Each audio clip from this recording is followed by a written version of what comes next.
Hello, everyone. Welcome to Couch Talk. I'm your host, Dr. Anna Cabeca. Today, we're going to be talking about hormones and essential oils and really empowering your body to use these beautiful natural gems to restore hormonal balance and to help you along in your journey wherever you are on this continuum of our lifespan. And as a beautiful, wonderful surprise for everyone, we have a guest today, Dr. Mariza Snyder.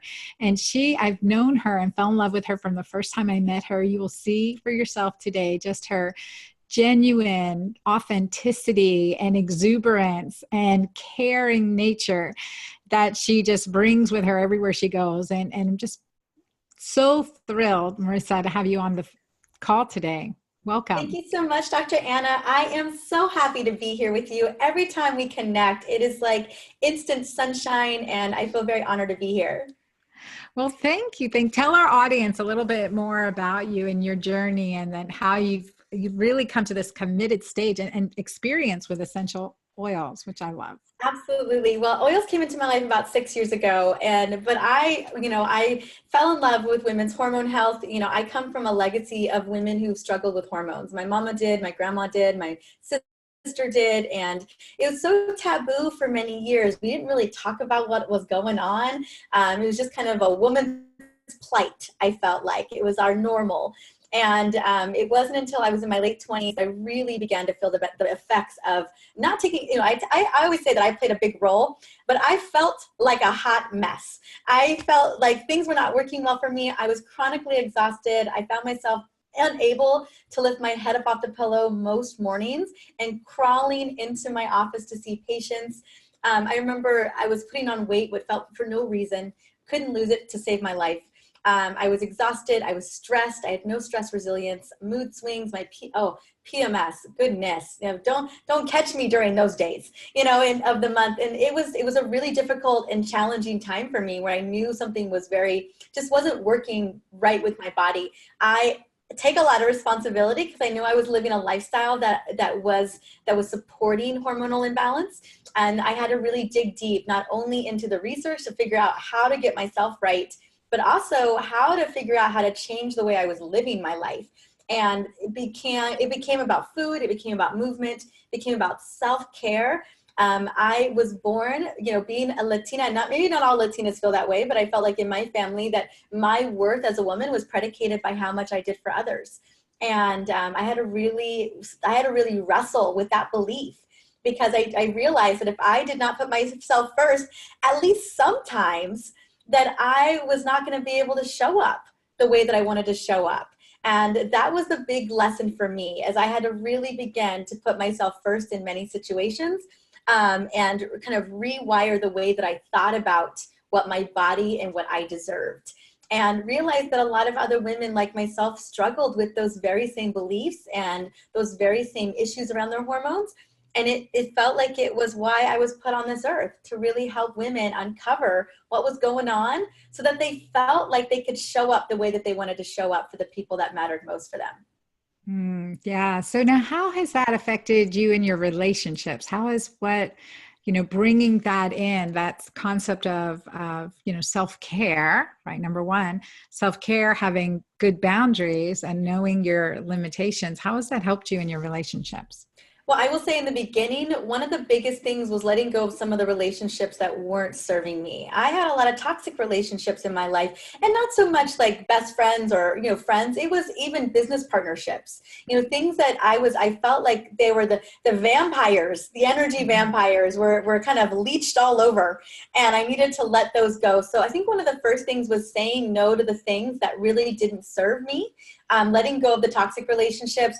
And that opened up so much space and love to focus, to take care of me, but also to really nourish the relationships that I wanted to nourish. Because when you're burned out and exhausted and you've got no stress resilience, as you know, you're going to end up snipping at those people who you love most when you're that tired. So I feel like a lot of my relationships have the ones that were really safe and beautiful and happy, that brought me a lot of joy, that I hopefully brought a lot of joy to, really became better over time. And I was able to let go of what wasn't serving me. And that felt so good.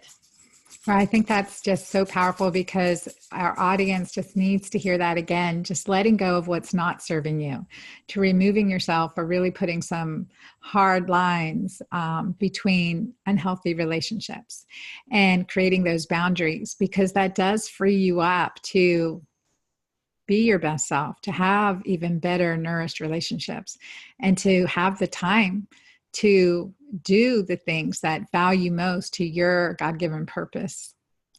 I So 100% agree. I think all women, I feel like that's the thing we know in our hearts, deep in our soul, but we got to constantly be reminded of that.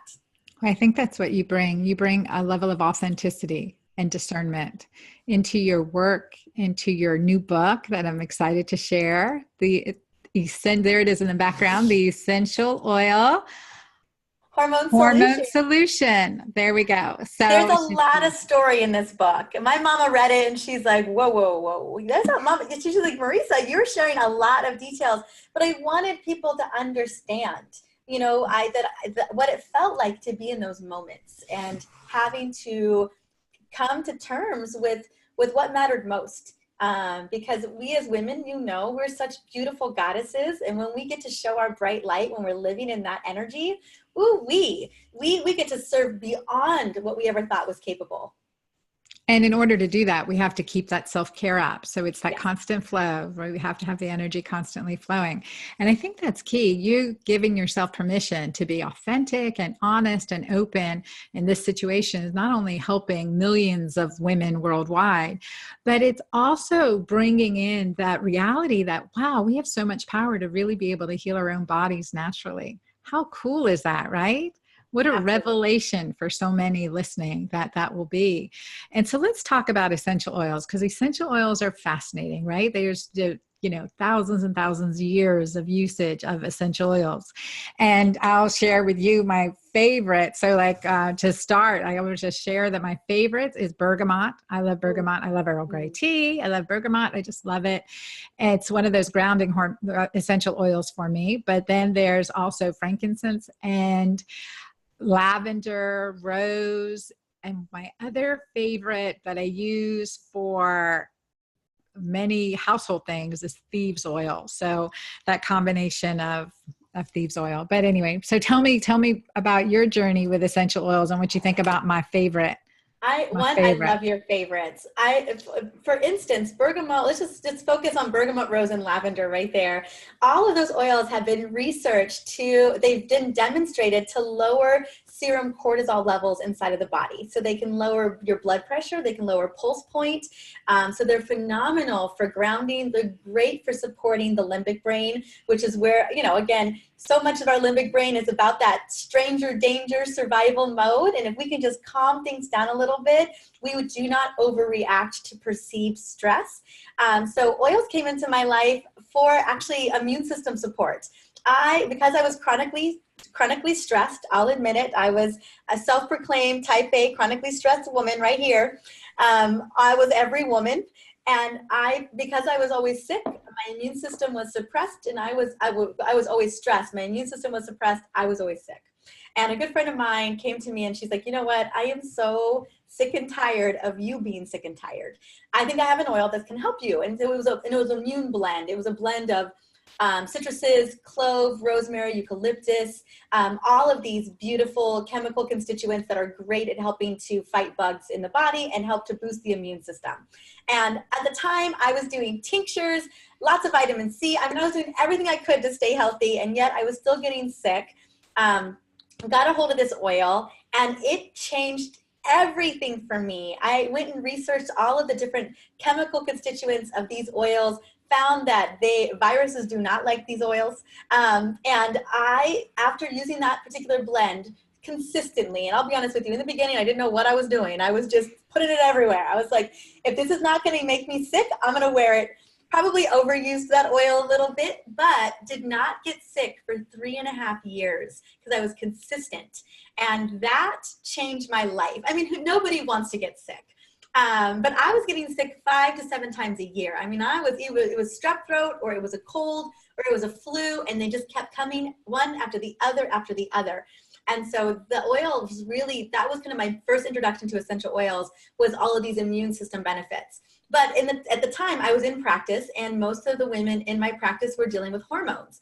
And not that no one wanted to get sick. So they were really happy about the no sick oil, the immune system blend, but they were also fatigued. They were also dealing with cravings. They were not sleeping throughout the night.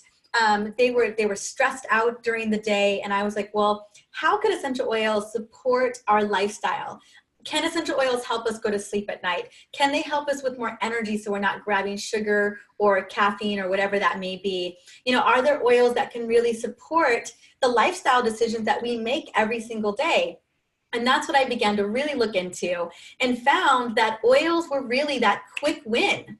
That I could, instead of about to yell in traffic or scream at whoever it was, if I can grab an oil, I can really reset the way that I'm feeling at that moment. Or maybe I'm feeling anxious. Well, there's an oil for that.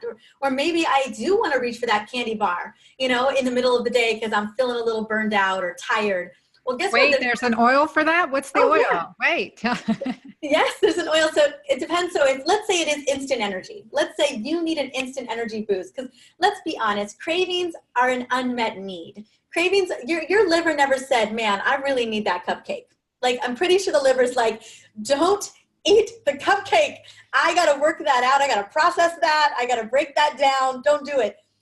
So, it's a craving. It's usually stress. It's usually emotions. It's usually energy issues. You're fatigued and you need that little pick me up at 3 p.m. So my instant energy blend is just a combination of 2 oils, wild orange or grapefruit, either citrus, it doesn't matter, and peppermint. And when you do, I do a drop of each on my palms, rub my palms together, take 3 to 5 deep belly breaths. And I like to stand up. I like to get up. Usually you're at your computer like a zombie, kind of staring at the screen. But breathe those oils in. And not only is the citrus going to be an instant elevator, it boosts dopamine and serotonin levels. But the peppermint oxygenates, opens up the airways, brings oxygen to the brain, so that you are feeling instantly energized. And peppermint is an appetite and craving suppressant. So, and a lot of great research has been done on that. So girl, when I'm having a craving, I grab that peppermint oil so fast, because I know it'll just nix that craving out, just gone. It'll crush it. So that's my 2 for 1. It's a win-win all around.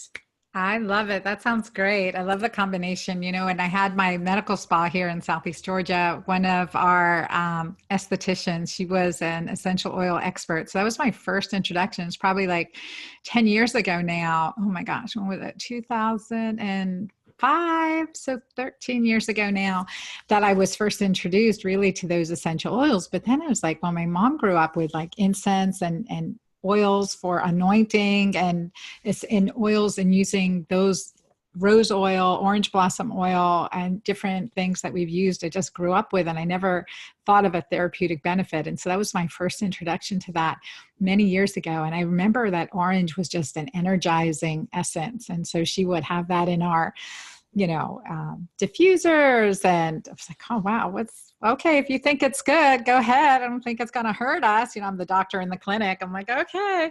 But then, really start to witness the improvements, and then just kind of the fine tuning, what works, like being able to discern what resonates with you. So how do you help people figure that out? What is the oil that we need at this time? Or that's a great question. I think really is what's going on with you at the moment.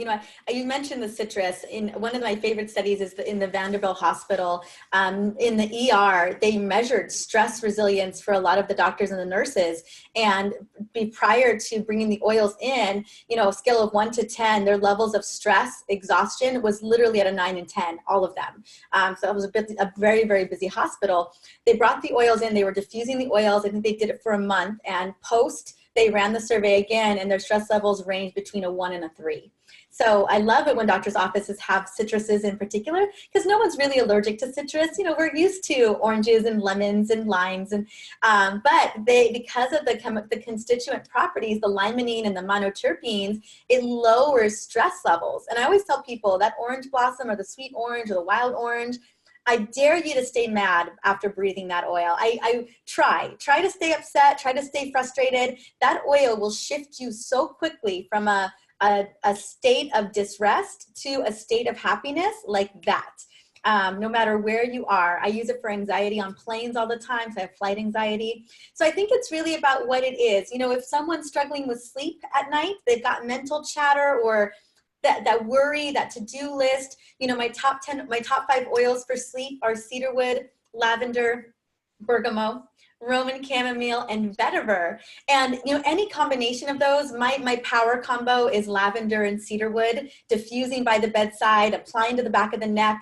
And if you're consistent every day, you begin to rewire the way that we think. You begin to set your brain up for wanting to go to bed at night. So we diffuse oils for sleep every night. And the minute we can smell that aroma, my brain's like, oh, it's time to go to bed. Mm-hmm. That's the aroma of bedtime. And mind you, the oils in those like lavandin, linalool, those oils, those chemical constituents in those oils shut the brain down and activate GABA. So we know that there's a chemical process there, but it's also behavioral. You're used to doing that.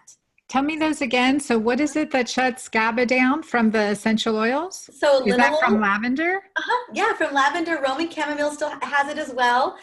Bergamot has it. Cedarwood has it. So all of these oils have the same chemical constituents in them. And that's what shuts the brain down.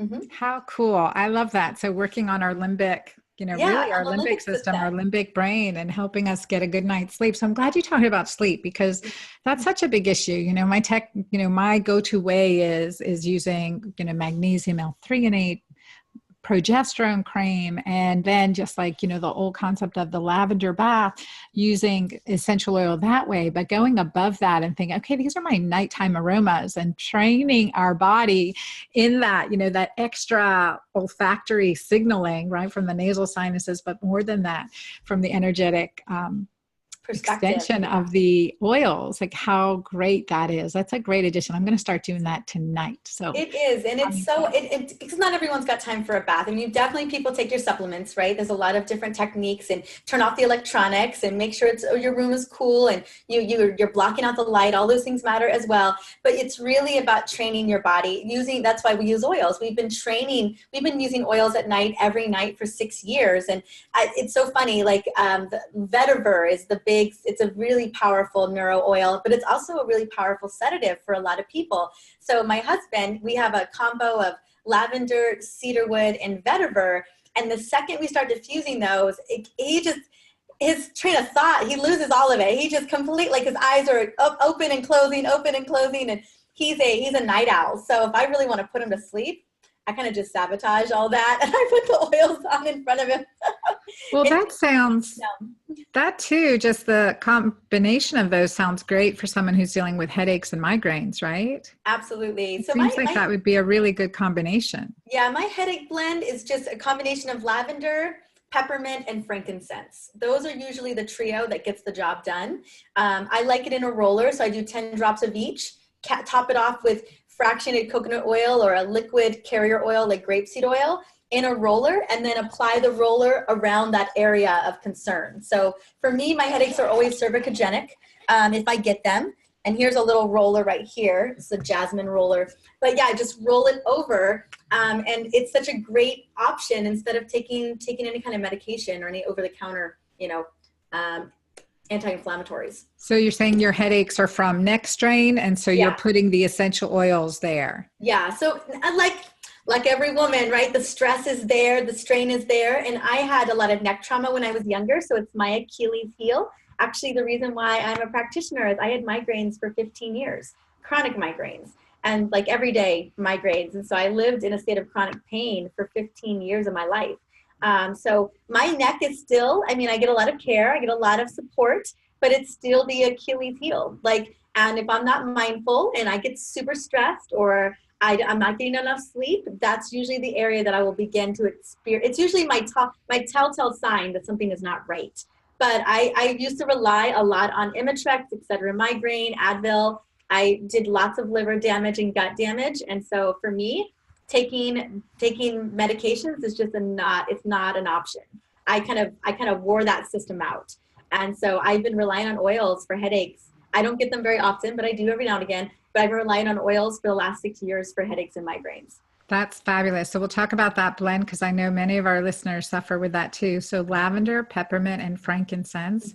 Yeah. And you mix and you go over this in your essential oil hormone balance book, right? Yes, I do. Yeah, we have recipes for headaches and migraines because, for women, when estrogen tanks or progesterone tanks, when we've got that transition, I mean, I always had PMS-driven migraines as well. My hormones were imbalanced. And then I also had it just because I had a lot of neck trauma. So, I do cover those recipes in the book because I know women are struggling with that. Well, that's a common thing that many women have, like the menstrual migraine, right? So that's because, the tank in progesterone as well. So what helps with that? Absolutely. Low So progesterone. I have a great blend so clary sage is one of my go-to oils for helping to boost those hormones. But I have a blend called my Superwoman blend, and it's well known in the world of essential oils, but it's specifically designed to help boost, well, really not only boost estrogen and progesterone, but ease that time of the month, right? Ease that period. So it's great for cramps. It's great for mood swings. And it's great for emotional stability. It really does lend to a lot of that. And it is also a roller blend because I love 10 mil rollers. They're so easy to apply. They're so easy to travel with. I am like the queen of roller blends. So a lot of recipes in the book on rollers because I want women to feel like they can carry 4 or 5 of those babies everywhere they go. And so my Superwoman blend is in a roller, and I can definitely send the recipe over. But it's 12 drops of clary sage because that's the queen bee of the hormone oils. 10 drops of lavender because lavender is great on muscles as well, smooth muscles and relaxing cramps. So 10 drops of lavender, 5 drops of geranium because geranium is also a progesterone booster. I also love geranium for PCOS. 5 drops of cedarwood for the emotional mood support aspect. And then 4 drops of ylang-ylang because it is a heart-centered oil. It's a great libido booster. It's great for estrogen levels as well. And it helps to ease the mind of any anxiousness. And that's my Superwoman blend. I love women to put it over the ovaries, on the wrists, on the arms, on the neck. It smells divine. It smells like the most beautiful perfume ever. And women go crazy for it, but it works. And I usually recommend women using it every single day because, it's consistent usage of these oils that really are the game change for women. Love it. Love it, Oh, Mariza. Thank you so much for day. sharing that. I love it. That sounds great. And I love that you called it your Superwoman blend. So tell our listeners how they can get a hold of you and your book. I'm so excited to share it with everyone. Absolutely. So best place to find me because I get to interview gorgeous, beautiful, exceptional, brilliant women like yourself, Dr. Anna. So my podcast is the Essentially You podcast. I love to share my tips and tricks on essential oils, on hormones, on nutrition, name it, and then bring over guests. You can find me on my website, drmariza.com. It's also Dr. Mariza on Insta. And then the book will be where all the stores, right? Wherever books are sold, but probably Amazon's the easiest place to get it. And it's called the Essential Oils Hormone Solution. Love it. Thank you so much for sharing your time and energy with us and your information. You've downloaded a lot of information that I know our listeners have taken notes, but also I'll let our listeners know that you can get the show notes at dranna.com under my podcast link. And please share this interview and share Dr. Mariza's book, The Essential Oil Hormone Solution. But it's just loaded full of information and recipes. I mean, I'm so excited for this. So thank you so much. Thank you so much for having me. My pleasure. All right. And to our listeners, please, again, listen to us, share this episode and share it. And also, we'll edit that section out. Let me do that again. And so for our listeners, again, please share this interview and like us on iTunes. Give us your review and rating. We appreciate that there. That's helping us reach more people. Thank you for spending time with us today and look forward to seeing you on our next podcast.